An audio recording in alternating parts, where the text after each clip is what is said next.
Donc bonjour à tous et à toutes. Aujourd'hui on va parler, ou du moins on va faire une analyse de l'appel du 18 juin 1940 du général de Gaulle. Un discours qui intervient après la défaite française lors de la bataille de France et qui aura pour conséquence de faire changer le gouvernement de localisation qui va aller de Paris à maintenant Bordeaux, mais aussi de remanier le gouvernement.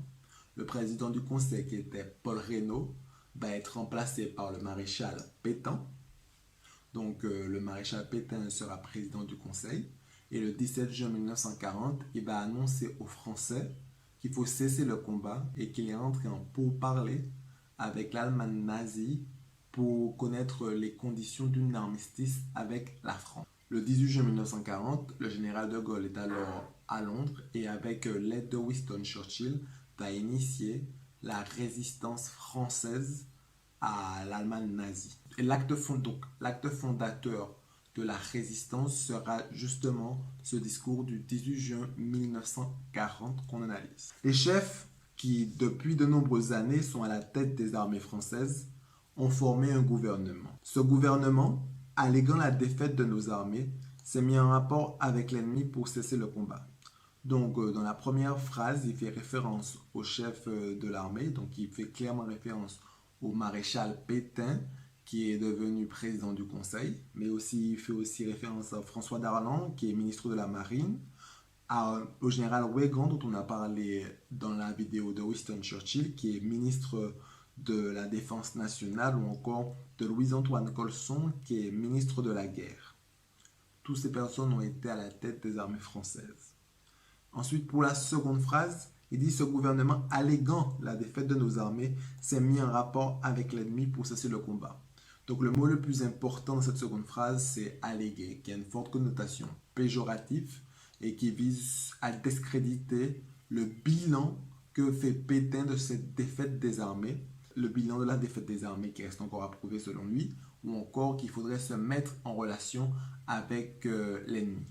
Il va continuer plus loin dans le texte à s'opposer aux visions de la défaite et des causes de Pétain. Il dit: certes, nous sommes submergés par la force mécanique, terrestre et aérienne de l'ennemi, concède cela. Il dit infiniment plus que leur nombre, ce sont les chars, les avions, la tactique des Allemands qui nous font reculer. Pour moi, dans cette phrase, ce qui est important, c'est le fait qu'ils disent infiniment plus que leur nombre. Avec infiniment plus que leur nombre, moi j'ai la sensation qu'ils se redirigent vers le discours de Pétain du 17 juin 1940, où celui-ci disait que la cause de la défaite des Alliés, c'était surtout à cause de la supériorité en nombre et en armes des Allemands. Lui, il dit que c'est infiniment plus que leur nombre, ce sont les chars, les avions et la tactique des Allemands. Et il le répète ensuite plus tard. Donc, lorsqu'il parle de la tactique des Allemands, il veut partir de la stratégie offensive des Allemands, et plus précisément de la guerre éclair, de la Blitzkrieg qui visait à coordonner de manière plus férocement les forces terrestres avec les forces aériennes. Ensuite, ce sont les chars, les avions, la tactique des Allemands qui ont surpris nos chefs au point de les amener là où ils en sont aujourd'hui. On comprend facilement que lorsqu'il dit là où ils en sont aujourd'hui, c'est demander l'armistice. Mais le dernier mot est-il dit? L'espérance doit-elle disparaître? La défaite est-elle définitive? Non. Croyez-moi, moi qui vous parle en connaissance de cause, et vous dis que rien n'est perdu pour la France. Les mêmes moyens qui nous ont vaincus peuvent faire venir un jour la victoire. Donc là, clairement, il dit avec croyez-moi, il fait appel à lui en étant une autorité en la matière. Pourquoi?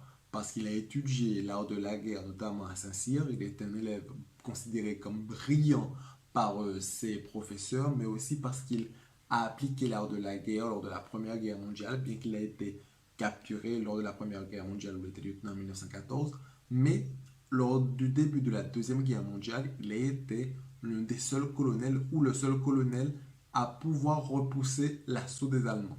Donc lorsqu'il dit croyez-moi, c'est croyez-moi en étant quelqu'un d'expérience et qui a la connaissance. Car la France n'est pas seule. Elle n'est pas seule. Elle n'est pas seule. Elle a un vaste empire derrière elle. Donc lorsqu'elle fait référence à son empire, lorsque De Gaulle fait référence à l'empire, il fait clairement référence à l'empire colonial. On peut voir une image ici des différents empires coloniaux en 1939-1940. Ça montre aussi ce que les personnes qui étaient contre l'armistice voulaient faire. Ils pensaient que même si la France tombait, le gouvernement français pourrait élire domicile dans l'une des colonies. Elle peut faire bloc avec l'Empire britannique qui tient la mer. L'Empire britannique à ce moment-là tient la mer parce qu'elle est considérée avec sa Royal Navy comme étant la marine ou la flotte navale la plus puissante au monde. Et continue la lutte. Elle peut, comme l'Angleterre, utiliser sans limite l'immense industrie des États-Unis. Le mot sans limite là me semble être une hyperbole, mais je ne la comprends pas vraiment. Que à ce moment-là, les États-Unis ont une politique assez isolationniste, même si le président Roosevelt, avec le cash and carry, va modifier cette politique isolationniste des années 37 pour permettre aux Alliés d'acheter de l'armement américain, États-Unis. Moi, je pense que lorsqu'il dit sans limite, utiliser sans limite l'industrie des États-Unis, il fait sûrement référence un peu à l'histoire, c'est-à-dire à la Première Guerre mondiale, où d'abord les États-Unis disaient qu'ils étaient neutres, mais malgré leur neutralité, ils commerçaient avec le Royaume-Uni et la France pour les aider dans l'armement, et qui sont entrés en guerre lorsque l'un de leurs bateaux a été coulé par les ennemis de la France et de l'Angleterre.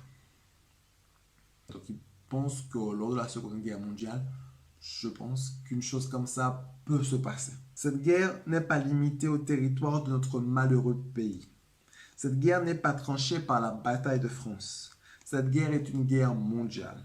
Toutes les fautes, tous les retards, toutes les souffrances n'empêchent pas qu'il y a dans l'univers tous les moyens pour écraser un jour nos ennemis. Foudroyés aujourd'hui par la force mécanique, nous pourrons vaincre dans l'avenir par une force mécanique supérieure. Le destin du monde est là. Lorsqu'il parle du destin du monde, on voit déjà qu'il est notre vision de la guerre qui a l'air d'être plutôt une guerre européenne, mais pour lui, n'est pas une guerre européenne, est une guerre qui est totalement mondiale. Et en plus, dans cette guerre mondiale, je ne sais pas si il veut dire aussi que les États-Unis doivent entrer en guerre dans le sens où c'est toute une nation, c'est toute une culture qui serait mise à mal si l'Allemagne gagnerait. Dans le sens où la France, à ce moment-là, l'Angleterre, les États-Unis sont plutôt des démocraties et que l'Allemagne, si elle gagne l'Europe, elle ne va pas instaurer une démocratie. Puis à la fin, dans son dernier paragraphe, il fait appel aux soldats français. Et c'est là où on va voir, c'est appel à l'action des Français en disant: moi, général de Gaulle, actuellement à Londres, j'invite les officiers et les soldats français qui se trouvent en territoire britannique ou qui viendraient à s'y trouver, avec leurs armes ou sans leurs armes. J'invite les ingénieurs et les ouvriers spécialisés des industries d'armement qui se trouvent en territoire britannique ou qui viendraient à s'y trouver, à se mettre en rapport avec moi. Quoi qu'il arrive, la flamme de la résistance française ne doit pas s'éteindre et ne s'éteindra pas. Demain, comme aujourd'hui, je parlerai à la radio de Londres.